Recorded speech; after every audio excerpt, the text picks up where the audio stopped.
ಎಲ್ಲರಿಗೂ ನಮಸ್ಕಾರ. ನಾವು ಈ ವಿಡಿಯೋದಲ್ಲಿ ಕ್ಯಾಂಡಿಡೇಟ್ ಡಾಕ್ಯುಮೆಂಟ್ ವೆರಿಫಿಕೇಶನ್ ಹೇಗೆ ಮಾಡೋದಂತ ತಿಳ್ಕೊಳ್ಳೋಣ. ಕಾಲೇಜ್ ಲಾಗಿನ್ ಅಡ್ಮಿನ್ ಅಲ್ಲಿ ಅಡ್ಮಿಷನ್ ಡಾಕ್ಯುಮೆಂಟ್ ವೆರಿಫಿಕೇಶನ್ ಅಲ್ಲಿ ವೆರಿಫೈ ಡಾಕ್ಯುಮೆಂಟ್ ನ ಕ್ಲಿಕ್ ಮಾಡಿದ್ರೆ ನಿಮ್ಗೆ ಈ ಪೇಜ್ ಓಪನ್ ಆಗುತ್ತೆ.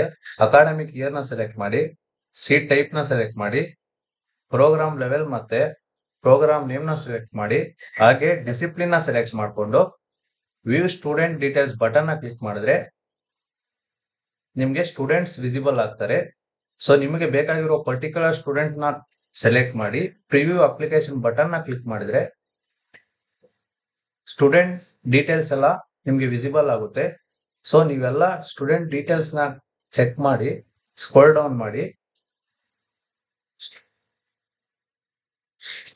ಸ್ಟೂಡೆಂಟ್ ಡಾಕ್ಯುಮೆಂಟ್ಸ್ ನ ಅಪ್ಲೋಡ್ ಮಾಡಿರ್ತಾನೆ, ಲೈಕ್ ಮಾರ್ಕ್ಸ್ ಕಾರ್ಡ್ ಮತ್ತೆ ಫೋಟೋ ಮತ್ತೆ ಸಿಗ್ನೇಚರ್ ಮತ್ತೆ ಸರ್ಟಿಫಿಕೇಟ್ಸ್. ನೀವು ಡೌನ್ಲೋಡ್ ಮಾಡಿಕೊಂಡು ಎಲ್ಲ ವಿಸಿಬಲ್ ಮಾಡಿ. ಎಲ್ಲ ಪರ್ಫೆಕ್ಟ್ ಇದೆ ಅಂದ್ರೆ ವೆರಿಫೈ ಮಾಡಿ, ಇಲ್ಲ ಅಂದ್ರೆ ರಿಜೆಕ್ಟ್ ಮಾಡಿ. ನೀವು ಇಲ್ಲಿ ರಿಜೆಕ್ಟ್ ಮಾಡಿದ್ರೆ ಸ್ಟೂಡೆಂಟ್ಗೆ ಎಡಿಟ್ ಆಪ್ಷನ್ ಎನೇಬಲ್ ಆಗುತ್ತೆ. ಕರೆಕ್ಟ್ ಇದ್ರೆ ಎಲ್ಲ ವೆರಿಫೈ ಮಾಡಿ. ವೆರಿಫೈ